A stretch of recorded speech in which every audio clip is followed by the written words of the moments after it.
राधे। अरे श्याम के बिना तुम आधी, तुम्हारे बिना श्याम राधे। ताली बजते पाछू से राधे राधे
क्या समझा दे बेला गांव से आयल से ताली बजबै छथिन त कोनो मतलबे नै छै। कॉन्फ्रेंस में नहीं आयल छियै, ताली बजबियो एक बार सब गोटे। किशोरी कुछ ऐसा इंतजाम हो जाए, किशोरी कुछ ऐसा इंतजाम हो जाए।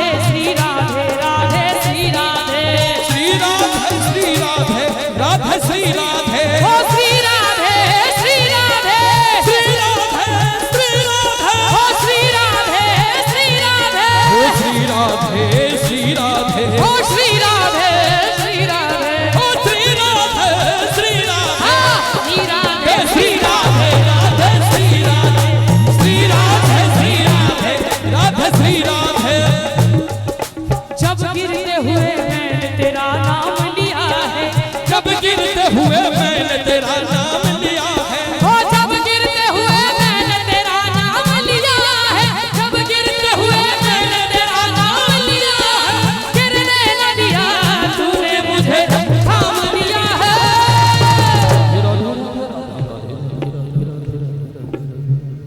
किशोरी कुछ ऐसा,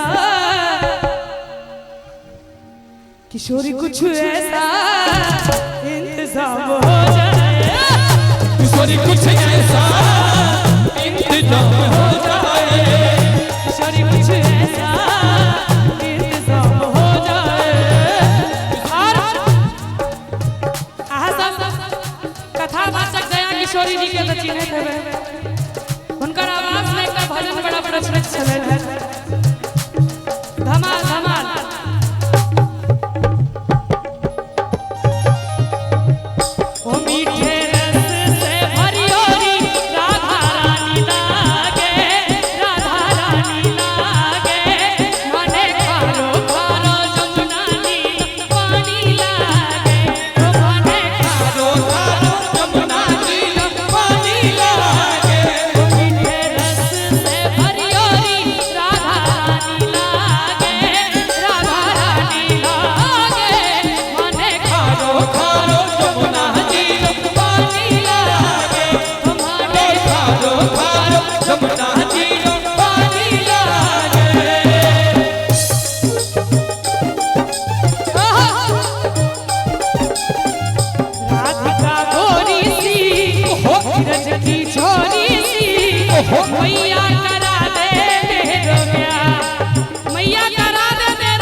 कि ने अब पहिने जे का जान हमरा कहबै कि ने बा ई गीत कते गोटे सुनबे वो एकटा छोरा 250 ग्राम का बैसल छै ओकरा ठोर पर जो हंसी आले गीत के नाम पर एक गोटे हाथ उठा दियो सब गोटे अरे तेरी के चाची कनिया हूं सब उठा दियो नीक लागल हुए तो हो माने खारो खारो